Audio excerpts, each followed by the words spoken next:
किन्नर अखाड़ा, जिसके होने से पूरा होता है महाकुंभ। साधु संतों के अखाड़ों जैसा ही एक अखाड़ा है किन्नर अखाड़ा, जिसके बारे में हम सबको ये लगता है कि सबको जानना ज़रूरी है। अगर आप इसे महज एक अखाड़े के तौर पर लेंगे तो इसकी महिमा को, इसकी महत्ता को समझ नहीं पाएंगे। इसलिए आज हम किन्नर अखाड़ा के बारे में बारीक से बारीक महत्वपूर्ण जानकारी लेकर आपके सामने हाजिर हैं। किन्नर अखाड़े का जुड़ाव भी हिंदू धर्म से है।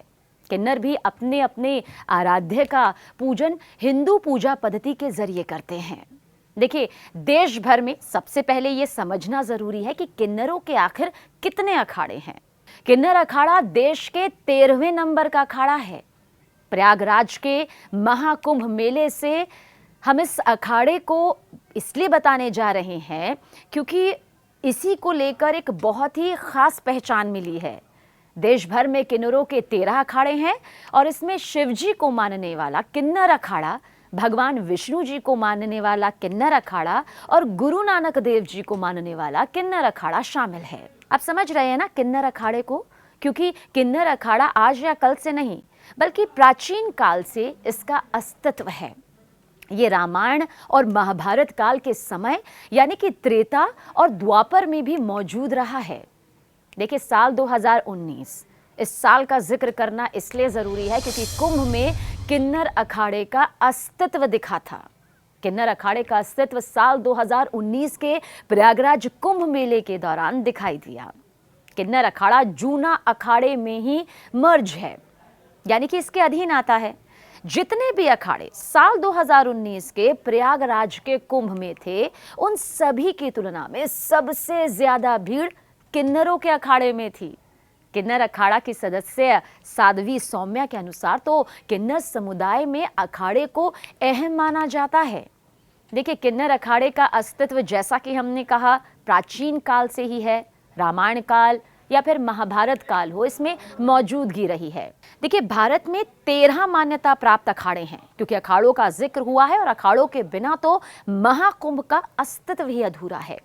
जूना अखाड़ा, आह्वान अखाड़ा, अग्नि अखाड़ा, निरंजनी अखाड़ा, आनंद अखाड़ा, इसके अलावा निर्वाणी अखाड़ा, अटल अखाड़ा, निर्मोही अखाड़ा, दिगंबर अखाड़ा, बड़ा उदासीन अखाड़ा, नया उदासीन अखाड़ा, साथ ही निर्मल अखाड़ा। इनमें से 7 अखाड़ों की स्थापना आदि शंकराचार्य ने की थी। इन अखाड़ों को 3 संप्रदायों में बांटा गया है। कैसे? सन्यासी संप्रदाय, वैष्णव संप्रदाय, उदासीन संप्रदाय। शैव अखाड़े जो शिव की भक्ति करते हैं, शिव भक्ति में लीन रहते हैं। वैष्णव अखाड़े विष्णु के भक्त हैं। और तीसरा संप्रदाय उदासीन पंथ कहलाता है। उदासीन पंथ के लोग गुरु नानक की वाणी से बहुत प्रेरित हैं और पंच तत्व यानी कि धरती, अग्नि, वायु, जल और आकाश की उपासना करते हैं। देखिए, अखाड़े अपनी अपनी परंपराओं में शिष्यों को दीक्षित करते हैं और उन्हें उपाधि देते हैं। श्रद्धालु जहां पुण्य कमाने की इच्छा के लिए संगम पर पहुंचते हैं, तो वहीं साधु संतों का काम जो है वो कुंभ में जब पहुंचते हैं तो गंगा को निर्मल करते हैं। क्योंकि जब माँ गंगा धरती पर आने को तैयार नहीं थी, तब उन्होंने धरती को पवित्र किया, तब गंगा आई। कहा गया कि साधु संतों का तप, उनकी तपस्या, उनका जीवन, उनके चरण कमल जो हैं, वो जब यहाँ पड़ते हैं तो गंगा पल भर में पवित्र हो जाती है। इंसान अपने पाप धोने के लिए गंगा में उतरता है और ऐसे में गंगा तभी धरती पर आई जब ये कहा गया, जब ये आशीर्वाद मिला महादेव से कि साधु संतों के जरिए जब दोबारा से इसे पवित्र किया जाएगा, उनकी मौजूदगी, आप समझिए कि महाकुंभ में साधु संतों की जो तपस्या होती है, जो अखंड बल नजर आता है, उसका गंगा से कितना जुड़ाव है। अखाड़ों से जुड़ी कुछ और खास बातें भी। देखिए, अखाड़ों के जो सन्यासी होते हैं ना, ध्यान, तप, साधना और धार्मिक प्रवचन देते हैं।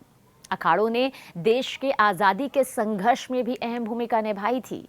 हालांकि इस वक्त हम किन्नर अखाड़ों का जिक्र कर रहे हैं, लेकिन किन्नर अखाड़ा और बाकी अखाड़े, इसकी महिमा को समझना जरूरी है। अखाड़ों की परंपरा की शुरुआत सिकंदर के आक्रमण के वक्त से मानी जाती है।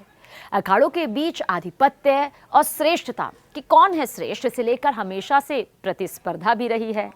देखिए, अखाड़ों के जुलूस और स्नान की व्यवस्था बनाए रखने के लिए पूरी कोशिश हमेशा से की जाती रही है। किन्नर अखाड़ा अखाड़ों का एक अनोखा अखाड़ा है। यह अखाड़ा ट्रांसजेंडर समुदाय के लोगों को स्वीकार करता है और इन्हें समान मानता है, हमसे और आपसे बिल्कुल अलग नहीं मानता है। किन्नर अखाड़े से जुड़ी कुछ खास बातें। किन्नर अखाड़े को लेकर जिस तरह से साल दर साल के बारे में हम जिक्र कर रहे हैं, तो साल 2015 में भी जाना जरूरी है, क्योंकि तब उज्जैन में इसका गठन हुआ था। किन्नर अखाड़े के सदस्य रंग बिरंगे परिधान पहनते हैं, पूरी तरह श्रृंगार में रहते हैं, अनुष्ठान करते हैं, पारंपरिक पूजा अर्चना इनके जरिए की जाती है। वहीं किन्नर अखाड़े में महादेव यानी कि भगवान भोलेनाथ, शिव जी, भगवान विष्णु जी और गुरु नानक देव जी को मानने वाले अखाड़े शामिल हैं। किन्नर अखाड़े में शामिल होने के लिए कुछ नियमों का पालन करना ही होता है, जैसे कि किन्नर अखाड़े में शामिल होने के लिए किन्नर को अपने पहले के सभी काम छोड़ने होते हैं और किसी एक मठ के पीठाधीश्वर को अपना गुरु बनाना होता है। किन्नर अखाड़े का मकसद यानी कि उद्देश्य किन्नरों की छवि को बदलना भी होता है। किन्नर अखाड़े ने देश भर में 10 मठ बनाए हैं। किन्नर अखाड़ा कुंभ मेले में शामिल होता है। वहीं पर इस अखाड़े का नगर आगमन महाकुंभ मेले का एक शुभ संकेत माना जाता है, एक शुभ कदम माना जाता है। तो देखा आपने किन्नर अखाड़े की महिमा किस तरह से ठीक वैसी ही है जैसा कि बाकी अखाड़ों की है। और ये वही किन्नर हैं जो हमें आम जिंदगी में, रोज़मर्रा की ज़िंदगी में मिलते भी हैं, ढेरों दुआएं भी देते हैं। हालांकि बहुत ज़रूरी है कि महाकुंभ में जब आप जाएं तो किन्नर अखाड़े में किन्नरों का आशीर्वाद लेना बिल्कुल ना भूलें, क्योंकि हमारी मान्यताएं ये भी कहती हैं कि किन्नरों की तरफ से दिया गया आशीर्वाद कभी खाली नहीं जाता है। किन्नरों का आशीर्वाद कई पीढ़ियों को लगता है। किन्नरों के आशीर्वाद में इतना दम होता है कि ये अनहोनी को टाल देता है, ये बड़े से बड़े हादसे को भी पल भर में टाल देता है। लेकिन ये वही समझ सकता है जो कि किन्नरों के असल वजूद को बारीकी से समझता है। इसलिए जब आप महाकुंभ में जाएं तो इसे एक महामेले के तौर पर ना लें, बल्कि यहाँ पर जो आस्था का सैलाब आपको नजर आएगा, उसमें से किन्नर अखाड़ा अपने वजूद को लेकर आपके सामने होगा।